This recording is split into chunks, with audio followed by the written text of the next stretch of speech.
দাদা মামপালে মামপালে মামপালে দুই বুড়িকে নিয়ে চললাম। ওইদিকে তো প্ল্যাটফর্মই নাই। এই দিকে চলে গেলেই তো হয়, দিকে ওঠার কোনো দরকার নাই। হ্যাঁ, এই দিকে ওঠার কোনো দরকার নেই। দিদা ঠাম্মাকে নিয়ে ওদের বাপের বাড়ির দেশে যাওয়া। ও ওই দিকে ওঠার কোনো দরকার নেই, নিচ থেকে চল। চলো নিচ থেকেই যাবো তো। নিচ থেকে ওই পাশ যাও, ওই পাশ থেকে ছুটি ধরা দেবে। হ্যাঁ, ট্রেনটা চলে যাক। কেমন লাগছে বাপের বাড়ি ঘুরতে?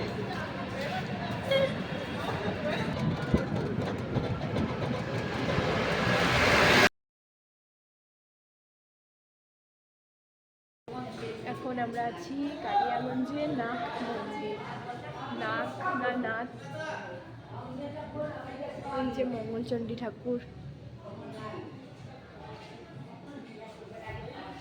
দিদা ঠাম্মা সবাই মিলে ঘুরতে চলে এসেছি।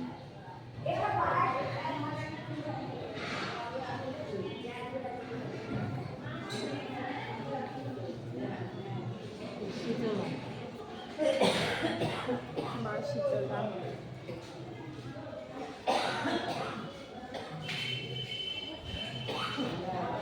ভীষণ সুন্দর।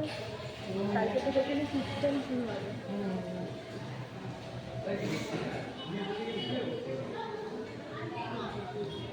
এসে কত বসে থাকতাম।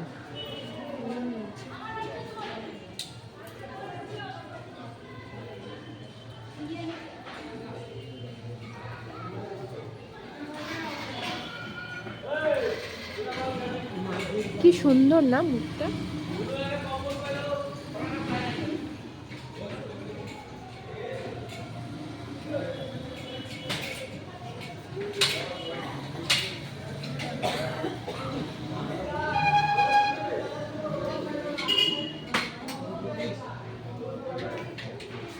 এটা বন্ধ আছে।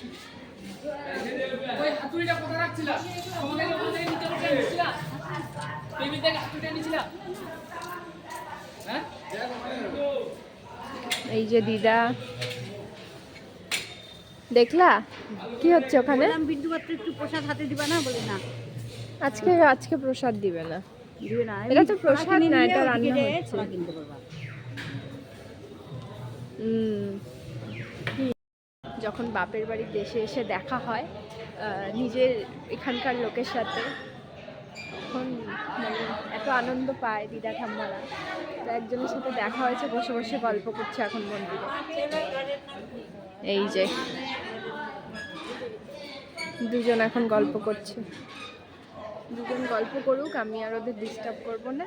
আমি একটু ঘুরে দেখি চারিপাশটা। এই যে রথটা সাজানো হয়েছে কি সুন্দর।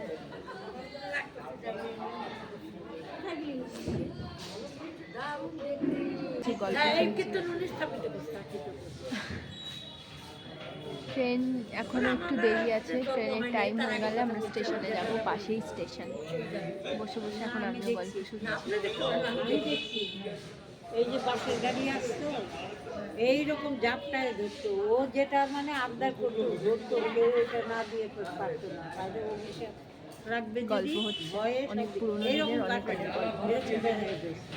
আমাদের নিজের তো এখন ঠাম্মা দিদাকে বসিয়ে আমি যাচ্ছি টিকিট কাটতে।